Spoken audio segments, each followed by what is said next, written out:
यमुना भक्तों, पिता में व्यास जी के वचन सुनकर राजा युधिष्ठिर ने सभी भाइयों को बुलाया और उनसे सलाह मशवरा करके कहा कि अब मुझे अश्वमेध यज्ञ करना चाहिए, तभी कल्याण होगा और राजा मरुत का धान हस्तिनापुर में लाना चाहिए। अश्वमेध यज्ञ की तैयारी हो रही है। आप कवित्व सुनिए। स्वर्ण राशि लेने चले, धर्मराज संग भ्रात, हाथी घोड़ा ऊंट सब लादे तत्क्षण जात। उसी काल अभिमन्यु के हुआ पुत्र निर्जीव, और केशव माधव कृष्ण ने किया उसे संजीव।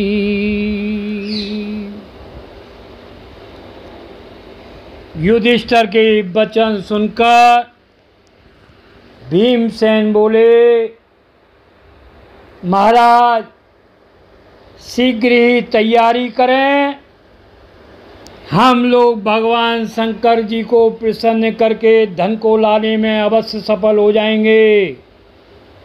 सभी ने उनका समर्थन किया। उसके बाद युयुत्सु को हस्तिनापुर का राज्य सौंपकर पांचों भाई वेदव्यास जी और धौम्य को आगे करके घोड़े छकले पैदल भात ढोने वालों को लेकर चल दिए। और उस वक्त उस पर्वत पर पहुंचकर धर्मराज युधिष्ठिर ने ब्राह्मणों तथा वेदव्यास जी की आज्ञा अनुसार व्रत का पालन किया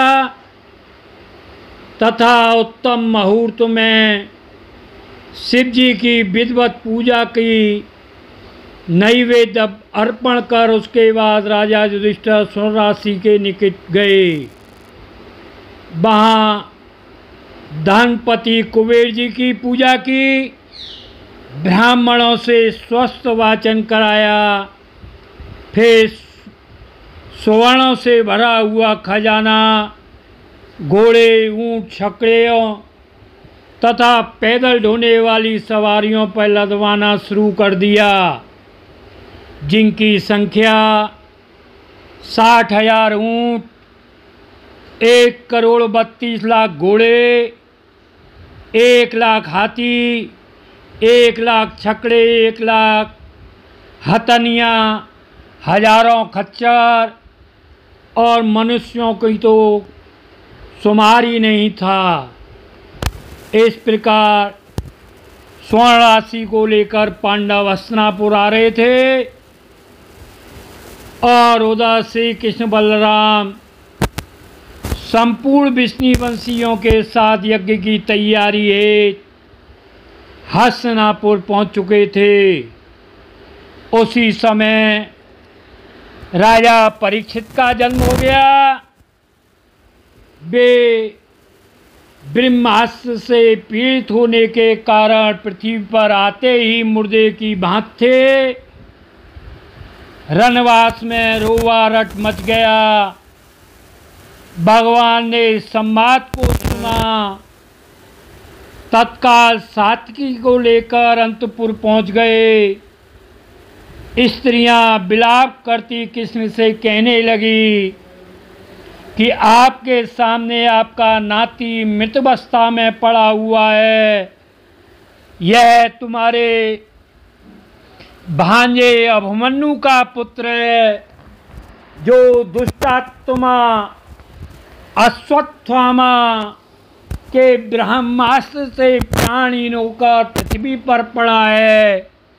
उस समय तुमने जीवन दान देने की प्रतिज्ञा की थी। हे केशव, प्रतिज्ञा पूरी कीजिए और इसे जीवन दान दीजिए। उसी वक्त द्रौपदी विलाप करती हुई बोली, अब कुरुवंश का कल्याण करने वाले आप ही हैं। यदि धर्मराज युधिष्ठिर सुनेंगे तो वे प्राण अवश्य ही त्याग देंगे। सुभद्रा का विलाप सुनकर श्री कृष्ण तत्काल सूत का घर में गए और वहाँ उत्तरा का विलाप देखा। वह पति शोक और पुत्र शोक दोनों में दुखी होकर मूर्छित हो गई। तब भगवान बोले, बेटी मैं झूठ नहीं बोलता। इतना कहकर भगवान ने उस बालक पर अपनी अमृतमयी दृष्टि डाल दी। अभिमन्यु का मृत बालक जीवित हो गया। भगवान ने अपने सत्य धर्म के बल से ब्रह्मास्त्र को पीछे लौटा दिया। वह ब्रह्मास्त्र ब्रह्मलोक को चला गया।